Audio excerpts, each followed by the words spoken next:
जिस जंग को दुनिया इजराइल अमेरिका वर्सेस ईरान समझ रही है, उसमें कब की व्लादिमीर पुतिन की एंट्री हो चुकी है। जी हां, रूस एंटर कर चुका है और वो भी इस तरीके से अमेरिका को उसका भारी नुकसान हो रहा है। अमेरिकी अखबार वॉशिंगटन पोस्ट ने एक सनसनीखेज खुलासा किया है जो यूरोपीय अखबारों में भी अब छप चुका है। अब यह साफ हो चुका है कि व्लादिमीर पुतिन उतर चुके हैं ईरान के साथ यूएस इजराइल के खिलाफ। सीधे खबर पर आते हैं और बताते हैं कि आखिर ऐसा क्या कर दिया है रूस ने, चूल्हे हिल गई हैं इजराइल और अमेरिका की एक खबर से। चलिए सबसे पहले मैं आपको वो आर्टिकल दिखा देता हूं। ये देखिए वॉशिंगटन पोस्ट का ये आर्टिकल है, वॉशिंगटन पोस्ट। अब इसने खुलासा क्या किया, Russia is providing Iran intelligence to target US forces, official से। यानी अभी तक आप जो सुन रहे थे ना कि ईरान के इस हमले में अमेरिकी के सैनिकों की जान गई, अमेरिका बेस तबाह हुआ, मिलिट्री बेस पर हमला, एयर बेस पर हमला, आप इस तरह के कई चीजें सुन रहे थे कि ईरान अमेरिकी ठिकानों पर हमला कर रहा है जो ईरान के इर्द गिर्द खाड़ी देशों में है, मुस्लिम कंट्रीज में जो यूएस के बेस हैं। अब पता चला है कि ईरान को उनकी सटीक जानकारी रूस से मिली है। आइए इस खबर को डिकोड करते हैं और बेहतर जानते हैं कि आखिर असली सच क्या है। Russian ex-president calls US bases in Middle East a threat after Kremlin gave target details to Iran।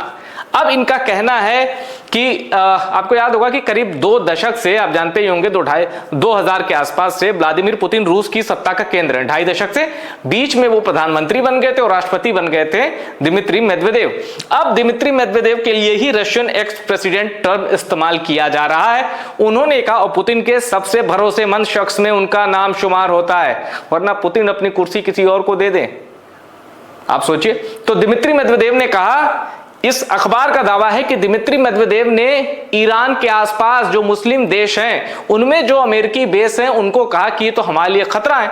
इसके बाद रूस की ओर से इंटेलिजेंस साझा हुई है, खुफिया जानकारी साझा हुई है, वो भी रियल टाइम। बड़ी बात ये है, देखिए जानकारी होना एक अलग चीज है, रियल टाइम जानकारी यानी अभी वहां क्या हालात हैं ताजा। रूस ने ये जानकारी ईरान को दी, कितने सैनिक हैं, कौन कौन से वहां पे विनाशक विमान हैं और कितनी ज्यादा आबादी है अमेरिकी सैनिकों की, ये सारी जानकारी दे दी। और उसके बाद ईरान ने की pin point strike, real time location के आधार पर एकदम सटीक हमला किया और उसका खामियाजा भुगता अमेरिका ने। देखिए, The Kremlin has reportedly passed information on the locations of several US assets since the start of war on Saturday, according to the Post, who spoke to 3 intelligence official। यानी ये खबर कंफर्म हुई है कि Kremlin क्या है, official resident है रूस के राष्ट्रपति का आधिकारिक आवास है। यानी आप कह सकते हैं कि भाई रूस जो चलता है वो क्रेमलिन से चलता है। क्रेमलिन ने जानकारी दी है अमेरिकी बेसिस की ईरान को, ईरान ने उसका पूरा फायदा उठाया और जमकर तबाही मचाई अमेरिकी बेस पर। Mean getting information has included the location of American warships and aircraft in the middle east, the official set. अब इसमें रूस ने कौन सी जानकारी दी ईरान को, उसमें है कि अमेरिका के युद्धपोत वॉरशिप्स कहां हैं मिडिल ईस्ट में, एयरक्राफ्ट अमेरिका का जंगी हवाई बेड़ा वो कहां एक्टिव है, इसकी जानकारी दी। अब इसको जरा और डिटेल से इस खबर को खंगाल लेते हैं।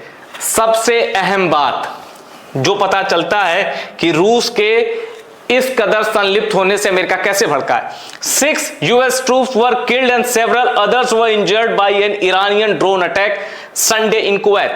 6 अमेरिकी सिपाही, अमेरिकी सैनिक, अमेरिकी सोल्जर मारे गए कुवैत में अमेरिकी बेस पर जो ईरान का ड्रोन अटैक हुआ था।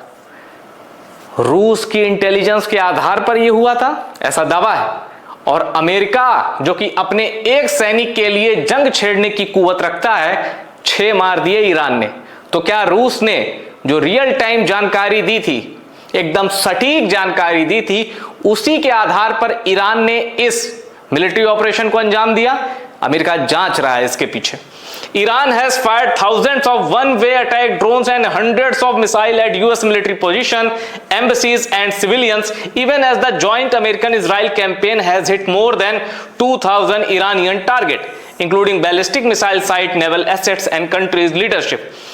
अब इसके बाद क्या कहा जा रहा है? The Iranian regime is being absolutely crushed, said a White House spokeswoman Anna Kelly without commenting on any Russian aid to Iran.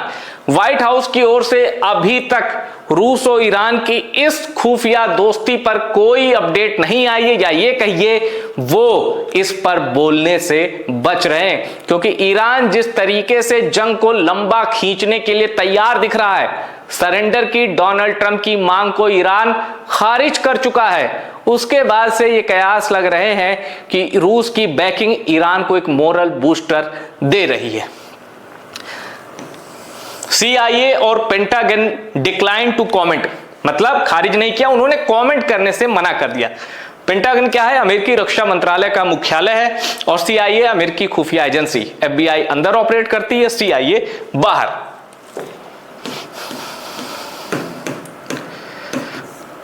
अब जब खबर पर पुष्टि हुई, जो व्हाइट हाउस से जुड़े सोर्सेज हैं उन्होंने इस पर मुहर लगाई कि अमेरिका के पास ऐसे सबूत हैं जो रूस की इन्वॉल्वमेंट, व्लादिमीर पुतिन की इन्वॉल्वमेंट पे मुहर लगाते हैं। उसके बाद ये खबर इंडियन मीडिया में भी आ गई, सवाल उठाते हुए कि Russia helping Iran, Moscow providing real time intelligence to Tehran on American military assets.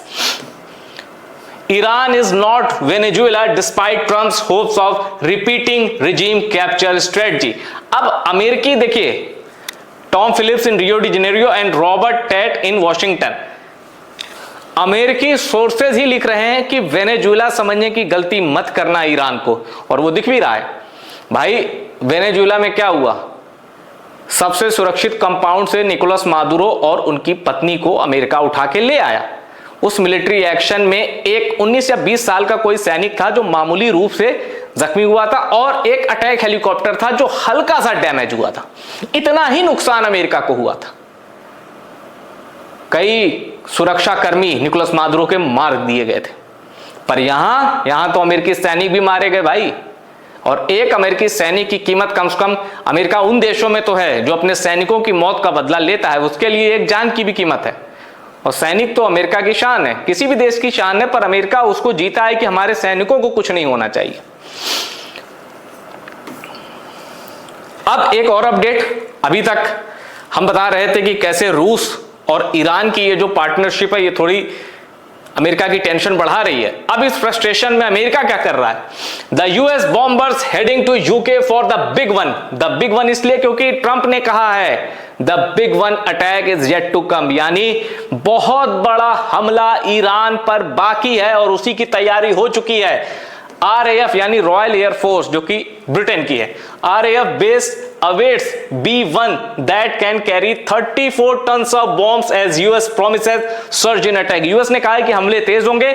B1 bomber, B2 bomber, B52 इनके जरिए अमेरिका ईरान को डरा रहा है, और टेक्सास से ये B1 बॉम्बर बम वर्षक विमान ये RAF रॉयल एयरफोर्स के एक बेस यानी शायद ग्लूसेस शायद वहां के लिए जा रहा है, और टारगेट है ईरान, और 34 टन बारूद बरसा सकता है, तेहरान को तबाह कर सकता है। अब मैं आपको एक चीज बताता हूं जो इस पूरी खबर का केंद्र है कि रूस और ईरान यानी मॉस्को और तेहरान की पार्टनरशिप कितनी गहरी है। जब जंग की आहट थी, कब? ये रिपोर्ट देखिए, 30/1/2026 यानी 30 जनवरी की रिपोर्ट। क्या हुआ? विजिट कम्स एज ट्रंप, अच्छा माफ कीजिएगा, पहले हेडलाइन देख लीजिए। Putin receives Iran top security official Larijani at Kremlin. अब ईरान की जो नेशनल सिक्योरिटी काउंसिल है उसके ये सेक्रेटरी हैं लारिजानी, ये रूस गए थे, पुतिन ने इनको रिसीव किया था। Visit comes as Trump says US warships heading towards Iran, calls to make a deal. Iran को पता था कि हमला हो सकता है। ईरान की नेशनल सिक्योरिटी काउंसिल का सेक्रेटरी जाता है मॉस्को, पुतिन से मिलता है। वहीं यह बात तय हो गई थी कि आप हमें रियल टाइम जानकारी शेयर कीजिएगा जंग की सूरत में। और जब पुतिन उलझे यूक्रेन के युद्ध में, तब ईरान ने जबरदस्त ड्रोन की सप्लाई की रूस की सेना को। यह म्यूचुअल पार्टनरशिप है, म्यूचुअल फ्रेंडशिप है, और ऐसा होता है। बीच में ऐसी भी खबरें आई थी कि ऑपरेशन सिंदूर के वक्त चीन ने चालबाजी की और पाकिस्तान को रियल टाइम कुछ जानकारियां दी हैं। जो इस समय रूस के बारे में कहा जा रहा है वैसा ही चीन के बारे में कहा जा रहा था। पूरा खेल तकनीक का है, मॉडर्न नहीं, अल्ट्रा मॉडर्न वॉरफेयर है जिसमें दुनिया फंसी हुई है। जिसकी जितनी उन्नत तकनीक वो उतना आगे। अगर इस रास्ते में कोई चीज रुकावट बन सकती है तो वो लड़ने का मादा, जो कि इजरायलियों में भी बहुत है और ईरान में भी बहुत है। जज्बा जिसको कहते हैं ना, जंग जज्बे से जीती जाती है। दोनों ओर बहुत है, कहां ज्यादा है कहां कम उसका फैसला जंग का नतीजा करेगा। पर इजराइल और ईरान, इन दोनों देशों में एक दूसरे को आखिरी सांस तक खत्म कर देने की चुनौती है, आखिरी सांस तक लड़ने की कुव्वत है। क्योंकि असल में चाहे आप इसे क्लैश ऑफ सिविलाइजेशन कहिए या क्रूसेड वॉर टाइप सिचुएशन है, तो ये घूम फिर के धर्म युद्ध ही, जिसको इजराइल भी उसी तरीके से लड़ता है और ईरान भी। अब इसमें डोनाल्ड ट्रंप का क्या इंटरेस्ट है? जब मैं वॉशिंगटन पोस्ट को कोट कर रहा हूं तो उसी वॉशिंगटन पोस्ट ने कुछ रोज पहले यह भी खुलासा किया था कि सऊदी क्राउन प्रिंस मोहम्मद बिन सलमान ने बार बार कई प्राइवेट कॉल्स की डोनाल्ड ट्रंप को, कहा कि ईरान पर अटैक कर दो। डोनाल्ड ट्रंप और अमेरिकी खुफिया एजेंसी इसके लिए तैयार नहीं थे। अमेरिकी खुफिया एजेंसी ने तो डोनाल्ड ट्रंप को रिपोर्ट दी कि ईरान तो ऐसा कुछ प्लान ही नहीं कर रहा कि अमेरिका को खतरा हो। इनफैक्ट अगले 10 साल तक ईरान अमेरिका के लिए खतरा नहीं है, लेकिन उसके बावजूद ईरान को तबाह कर दिया गया, तबाह किया जा रहा है। ईरान अपनी पूरी ताकत से जवाब दे रहा है और यह भी कह रहा है कि अभी सबसे विनाशक हथियारों का प्रदर्शन, जंग में सबसे विनाशकारी हथियारों का इस्तेमाल बाकी है।